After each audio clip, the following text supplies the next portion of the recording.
Olá a todos. Pessoal, hoje nós vamos conversar um pouquinho aqui sobre um ponto interessante levantado pelo José Dirceu, que foi um deputado federal, já foi um dos cabeças do Partido dos Trabalhadores, e ele está dando uma entrevista aí, meio que mostrando como a população pode estar indo mais à esquerda, mas eu acho que não, eu acho que ele está errado. A única coisa que está certa nesse vídeo é que quem vai definir as políticas daqui para frente vão ser os jovens, certo? Os jovens. Os jovens, e eu acho que vai acontecer uma virada mais à direita. O problema é que, assim, vamos dizer, esquerda e direita são duas pernas do mesmo monstro, né? Então o que acontece? Os jovens eles ficam em dúvida. Por quê? Porque às vezes um tem uma boa pauta, o outro às vezes tem outra pauta melhor, né? Então, assim, se o pessoal de direita não fizesse tanta merda quanto já fez, desculpa falar, certo? Todo mundo sabe aqui que eu tenho até uma quedinha maior pela direita do que pela esquerda, mas se não tivesse feito tanta merda quanto aprovado tantas leis feministas e tudo mais, que foi um exagero, talvez os jovens fossem mais à direita, mas o jovem fica meio assim, é mais pragmático. O jovem é mais pragmático, isso é legal. E vamos primeiro ouvir aqui o que o José Dirceu tem a falar e depois eu vou apresentar o meu ponto de vista, tá bom? Então vamos lá. Mas antes disso, pessoal, deixa eu fazer a divulgação de um curso que eu fiz agora esse mês. Foi divulgado agora no final do mês de maio. Tá na área de membros também. Quem quiser adquirir o curso, custa $350. É um curso legal pra caramba. Ele vai ter uma continuação que não vai ter o mesmo nome, né? Que vai ser sobre contos judaicos, né? Então tá aí, ó, segredos judaicos sobre o dinheiro, né? E aí tá aqui, ó, aqui no caso aqui, ó, um estudioso falando aqui, ó, se o problema é espiritual, a solução é espiritual. Então esse é um curso onde a gente trata o dinheiro como algo espiritual, uma ferramenta espiritual. Eu sei que no Brasil principalmente, né, tem muito da infiltração do gnosticismo, que diz assim, esse mundo é mal, o dinheiro é mal, o mal do mundo é o dinheiro, né? A gente sabe o que o Romano Paulito falou sobre o dinheiro, mal do mundo é o dinheiro. Não, o mal do mundo não é o dinheiro, o mal do mundo não são as armas. O dinheiro é neutro, a arma é neutra, certo? Se você for um bandido entrando na casa de alguém para matar a pessoa, a pessoa que está usando a arma pode usar ela de forma má. Mas se você é o pai de família que está querendo que o cara não mate sua família, certo? O cara entrou na sua casa, você tem uma arma, você meteu um tiro no peito do desgraçado, a arma é boa, não é verdade? Quem define o que é bom ou ruim é quem segura a arma. O dinheiro é a mesma coisa. Se você ganhar um monte de dinheiro e você usar isso para educar bem seus filhos, dar boa comida para os seus filhos, para você ajudar as outras pessoas que não têm comida, para você montar uma escola eventualmente, ou para fazer várias coisas legais, pô, dinheiro é mal? Dinheiro não é mal, dinheiro é bom. Você pode ajudar um monte de gente com dinheiro. Então, dinheiro é uma ferramenta, né? Mas a gente tem na nossa mente que, quem tem dinheiro não vai para o céu, porque é mais fácil um camelo passar pelo buraco de uma agulha do que um rico entrar no reino dos céus, etc. A gente sabe tudo isso daí, certo? Dessas coisas todas.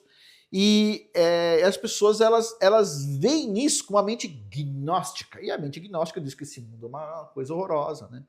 Então, quer dizer, vamos lá, deixa eu só fazer aqui uma observação. Antes de a gente conversar sobre essa inutilidade pública aqui, deixa eu falar uma coisa importante. Vamos lá, é assim, ó. Vamos comparar três religiões, tá? O judaísmo, com seus problemas, porque toda religião tem problema, o Islã, com seus problemas, aí tem mais problemas ainda, e o cristianismo com a sua tonelada de problemas também. Cada um tem suas coisas boas e ruins, tá? No final das contas, minha dica para todo mundo é: siga o que está na Bíblia e não o que o seu pastor está falando. Siga estritamente o que está na Bíblia. Ponto. Tá? E se você quer escolher uma igreja, porque você não quer deixar de ir na igreja, etc. Tal, eu já te aviso aqui: entre as igrejas, vamos dizer assim, nos dias de hoje, a menos pior é a católica. Por quê? Porque pelo menos o católico acredita nos 10 mandamentos, certo? Não acredita que os 10 mandamentos foi abolido nem nada disso, acredita que tem 10 mandamentos, só que eles mudaram o quarto mandamento de observar o sábado para observar o domingo. Ponto. Né? Mesmo assim, não observa como é que era no Antigo Testamento, mas tudo bem. Mas ainda assim tem uma moral ali, né? Você vê que o pessoal tem uma fé mais moralista. Quem diz que toda a lei foi abolida, aí é um pouco complicado. Mas vamos lá. Vamos lá. Se a gente comparar as três religiões, tá? No cristianismo, tá? De forma geral, incluindo no catolicismo, né? a pobreza, o voto de pobreza, né, que a gente pode chamar de miséria também, é uma coisa positiva porque te aproxima do Criador, certo? A pobreza te aproxima do Criador, a riqueza te afasta do Criador, na visão é, é, mais ou menos cristã, vamos dizer assim. Tanto que a maioria dos santos aí fizeram voto de pobreza, certo? E teve santos também que, eu já falei aqui, fizeram votos, por exemplo, de não comer nada que fosse gostoso para não sentir prazer no seu paladar. O pessoal colocava milho num balde, né? Teve um santo que colocava milho no balde, e ele só comia o milho depois que apodrecia, para que ele não sentisse prazeres da carne, porque a carne é má e aquela coisa toda. Pronto. Então, basicamente, no cristianismo, assim, ser pobre, a pobreza é uma coisa vista como positiva, e ser rico você não vai entrar no céu, tal. É visto como negativo, né? Nisso a reforma protestante fez uma coisa boa, porque parou de ver a riqueza como uma coisa ruim, pelo menos. Mas no catolicismo ainda tem muito dessa pobreza é uma coisa boa, né? Pois bem, no judaísmo é o oposto, tá? No judaísmo é visto assim, a riqueza é uma bênção, você tem que ser bem usada e carrega muita responsabilidade. Muita responsabilidade, certo? É um teste para ver se você tem confiança para usar o dinheiro do Criador nesse mundo. E a pobreza, basicamente, ela não é uma bênção de jeito nenhum. A pobreza não é, a miséria não é uma bênção, não é visto assim. Muitas vezes é visto até como maldição. Tem no Antigo Testamento, diz que uma pessoa amaldiçoada, a cesta de pães dela é vazia, né? Então é isso. No Islã, a mesma coisa. O dinheiro ele é uma ferramenta, né, que é uma bênção, que tem que ser usada com muita responsabilidade, e você parar o dinheiro é visto como uma irresponsabilidade, ele tem que estar circulando, e é isso. E, por outro lado, a miséria, a pobreza não é visto como uma bênção de jeito nenhum, é visto como uma maldição, né? Então, no mundo semita, a riqueza é uma coisa bem vista, a pobreza é uma coisa mal vista. No Brasil, a pobreza é uma coisa boa e a riqueza é alguma coisa a má que a pessoa fez para ganhar dinheiro. Nunca alguém vai falar assim, ganhou dinheiro porque veio do Criador, foi abençoada. Não, aí a gente tem uma divergência aí, né? Então, sim, o dinheiro é muito mais vinculado às religiões semitas, né? Tem muito mais estudo. Os rabinos estudaram muito mais sobre dinheiro, como ganhar dinheiro. E não como ganhar dinheiro no plano físico, mas como ganhar dinheiro no plano espiritual. Porque se você vê o dinheiro como algo espiritual que se manifesta com as notinhas que você usa, se é algo espiritual e você tem que resolver alguma coisa, tem que resolver aonde? Espiritualmente, não materialmente, certo? Então tem aí o curso, ó, generalizações, porque todo judeu é rico, é lógico que é uma generalização, né? Mas sim, a maioria dos judeus, a gente poderia dizer que é rico no sentido de que fica satisfeito com a porção que tem. A gente tem que ter duas coisas, né? Ficar satisfeito com a porção que a gente recebe do Criador. Se a gente tá pobre, ok, é isso aí, tá tudo certo. Mas, ao mesmo tempo, a gente tem que ter algo que é o quê? É você querer mais, é você querer avançar, mas isso é para amanhã. Então você vai mirar, certo? Aonde você quer, mas ao mesmo tempo você está satisfeito com o que você tem.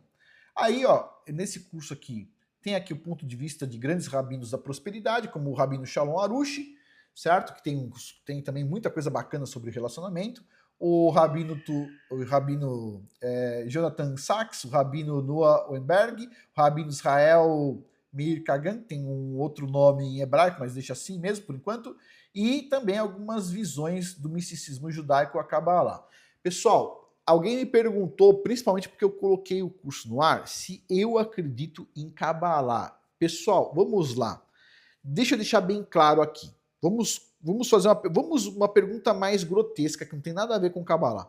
Eu acredito em macumba? Pessoal, eu acredito que tem coisas da macumba que, vamos dizer assim, são reais. Eu só acho que aquilo é errado e faz mal, mas que é real, é real. É como se falasse assim, Afonso, acredita em cocaína? Eu acredito que cocaína existe, acredito que faz mal, certo?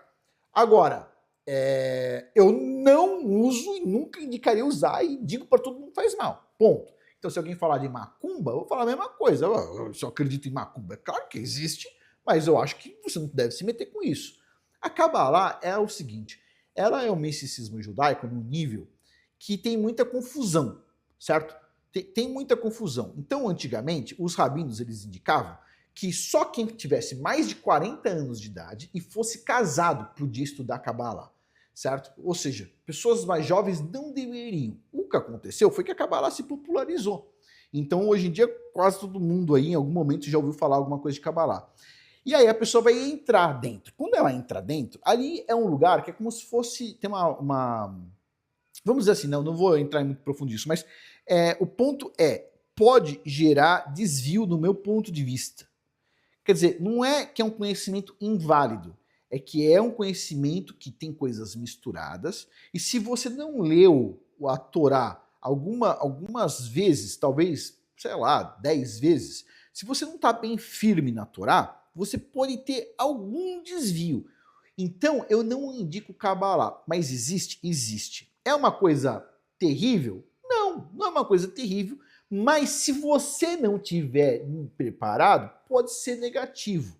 E outra, tem conhecimentos da Kabbalah que eu discordo, eu não gosto de determinados assuntos, mas eu sou um cara muito bem treinado com a Torá, certo? Então eu sei assim discernir, ó, isso aqui faz sentido, está dentro do que os rabinos falam.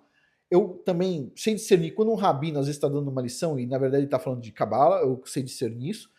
E ele também sabe discernir, ele já discerniu isso lá, mas eu acho assim, não é uma coisa que você deve estudar profundamente, principalmente se você é jovem, se você não é casado, porque assim, quando você já casou, você sabe como é que o mundo funciona na real, entendeu? Você tem seus desafios desse mundo, né?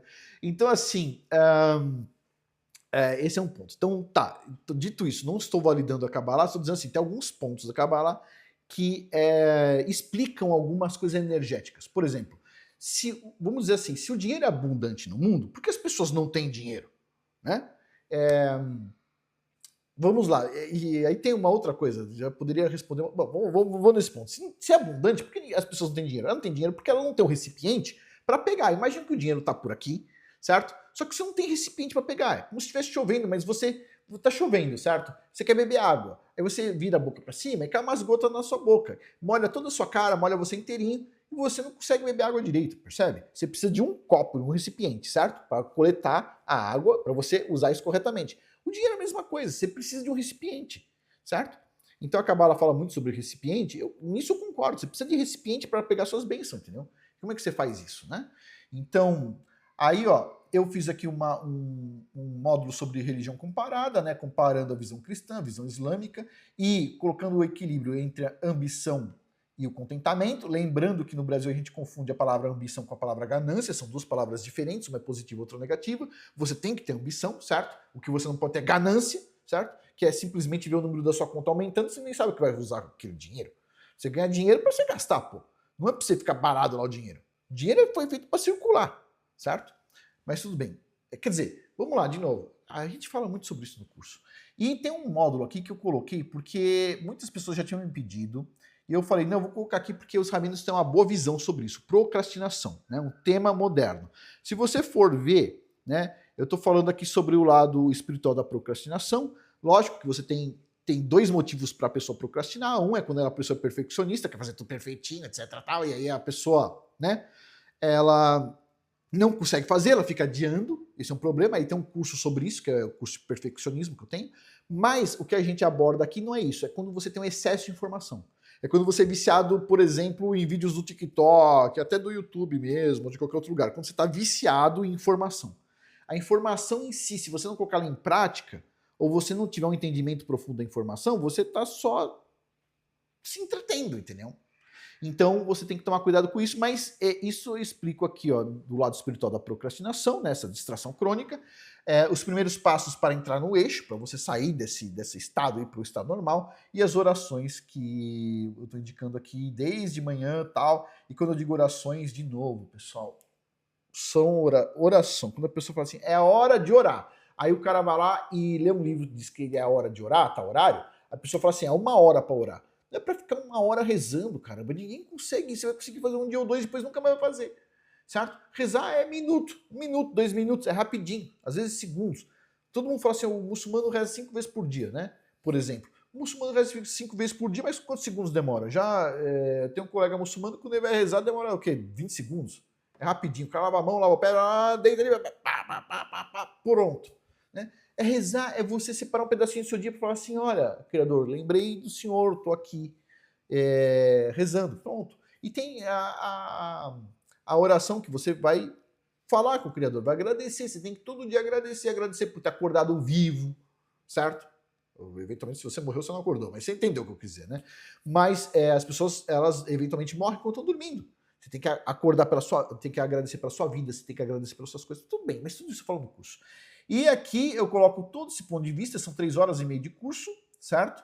E aqui no final eu coloco aqui uma análise que até os ateus concordam, porque se você for usar a ciência moderna para avaliar o que os rabinos falavam muito tempo atrás, você vai ver que a ciência moderna concorda. Ou seja, o ateu ele vai falar que não acredita em Deus, que não acredita nessas coisas todas, não acredita em recipiente espiritual, blá, blá, blá, mas quando você vai ver, ele vai concordar com cada um dos itens de outra forma, porque a ciência concorda.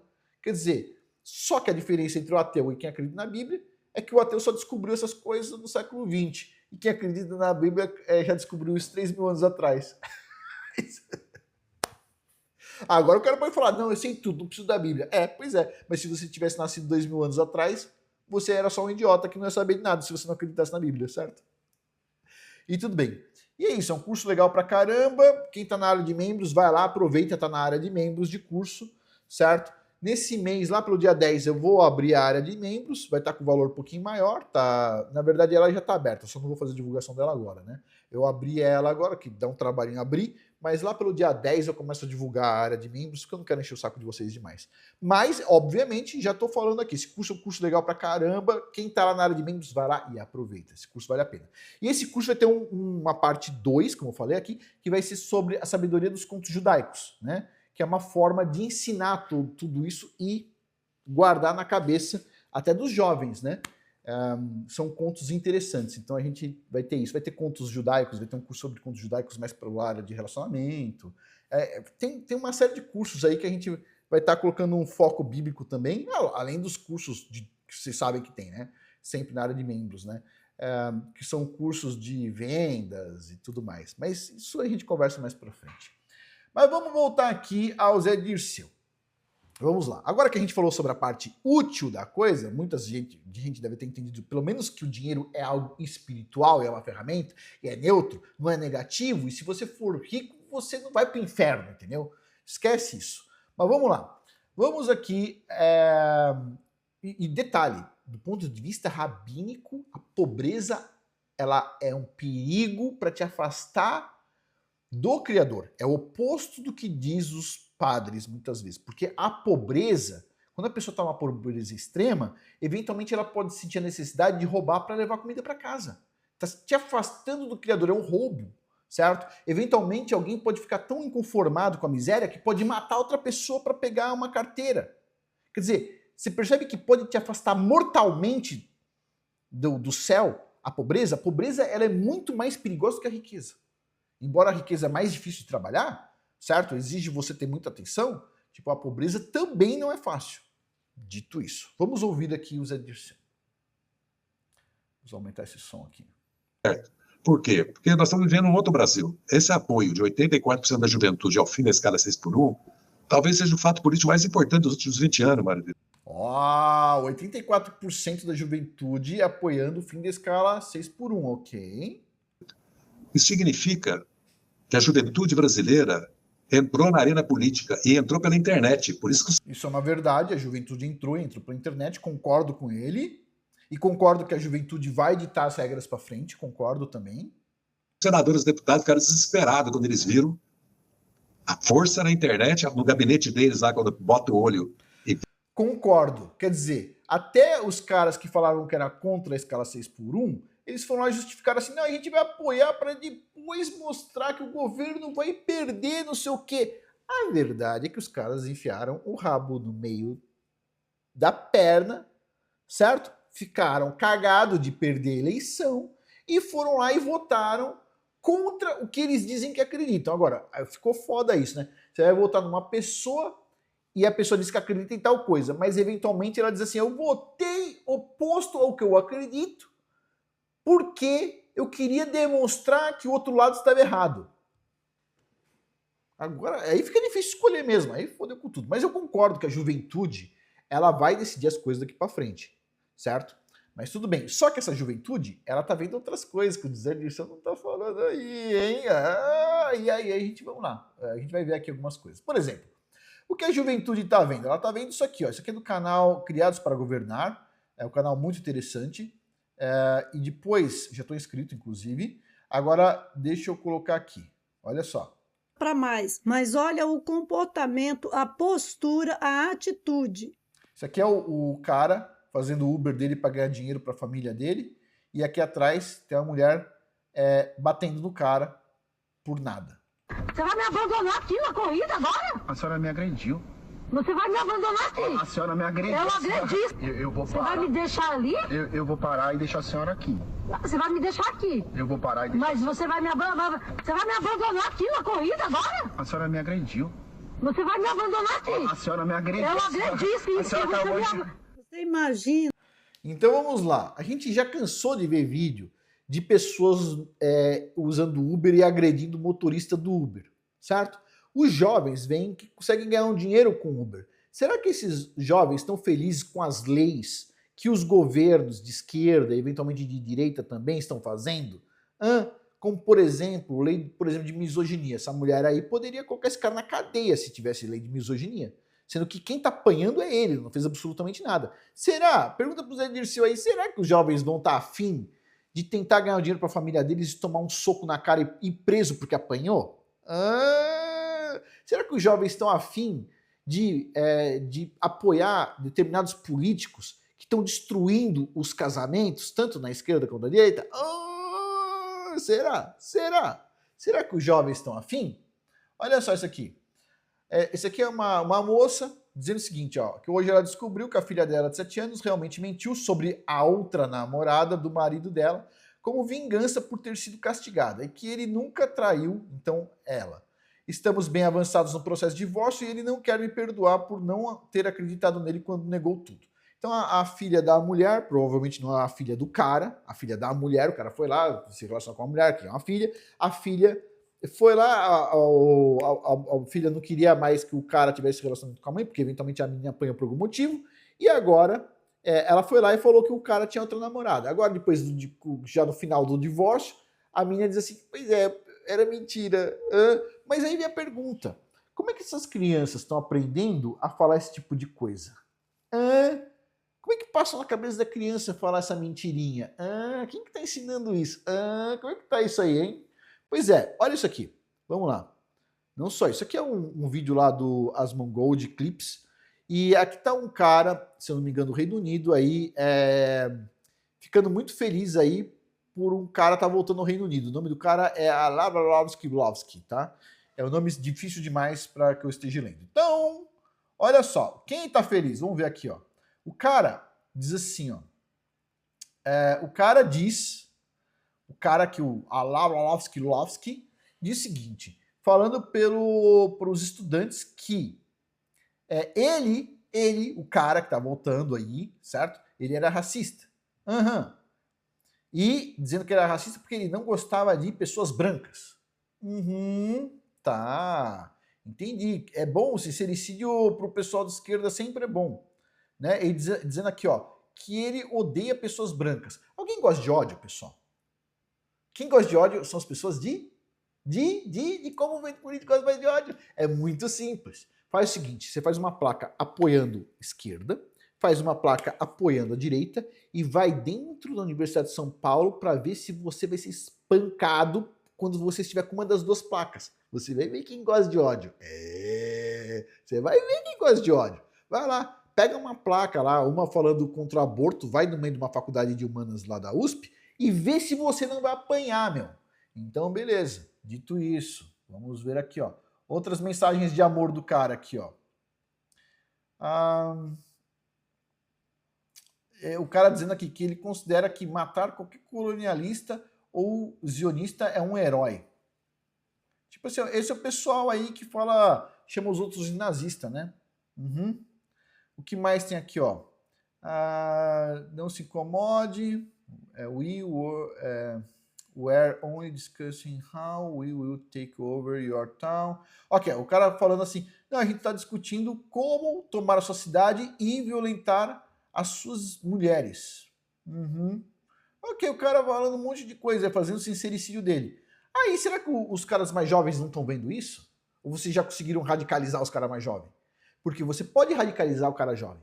O pessoal pode radicalizar, pode usar o que for aí, televisão, não sei o quê. Uma hora, quando a água bater na bunda do cara jovem, ele muda. Você sabe como é que nasce um cara anti-vacina? Um cara que não é contra a vacina, sabe como? É quando tem um efeito colateral no filho dele, na filha, ou nele mesmo, ou na mãe, ou não sei aonde.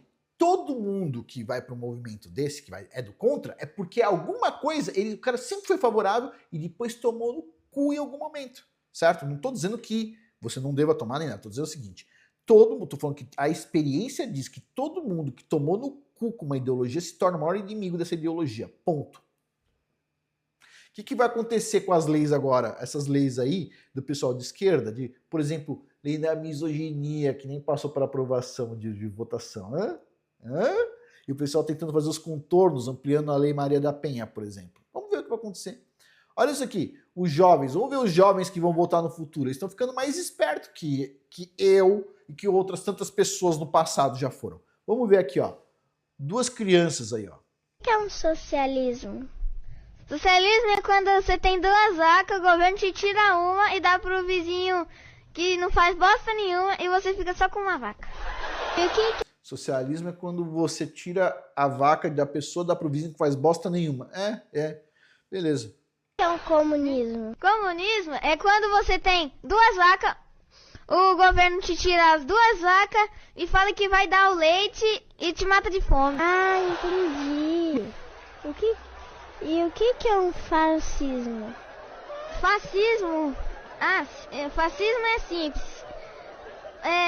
O governo te tira as duas vacas e te vende um leite do preço de uma vaca. E nazismo? Nazismo é o governo simplesmente te fuzila e te toma as duas vacas. E capitalismo? O capitalismo é o seguinte. Você tem duas vacas, você vende uma, compra um touro. Aí depois de 10 anos você vai virar um agropecuarista rico. Beleza. Mas agora o que é um petismo? O quê? Petismo é tudo diferente que a gente falou até agora. Petismo, você tem duas vacas, mata uma, compra pinga e cachaça e depois você chama os seus companheiros. E depois mata outra vaca e faz um churrasco. Coloca som de pagode e funk. Aí, depois de 3 dias, ele fica com fome, sem dinheiro e bota a culpa no Bolsonaro. Que é um socialista. O negócio o jovem aí tá ficando, né? O pessoal tá ficando afiado. Uma hora as pessoas percebem. Então, assim, para a infelicidade do Zé Dirceu, sim, eu acho que quem vai dominar a política no futuro próximo vão ser os mais jovens e não um bando de pessoas da era dos dinossauros aí que fizeram leis que são absurdas. Acho que sim, acho que está certo com relação a isso. Mas eu acho que o tiro não é exatamente onde ele está pensando que vai atingir. O negócio é complicado. Mas é isso, pessoal. Vamos finalizar por aqui. Por hoje é isso. Muito obrigado a todos aí pela atenção. Até mais.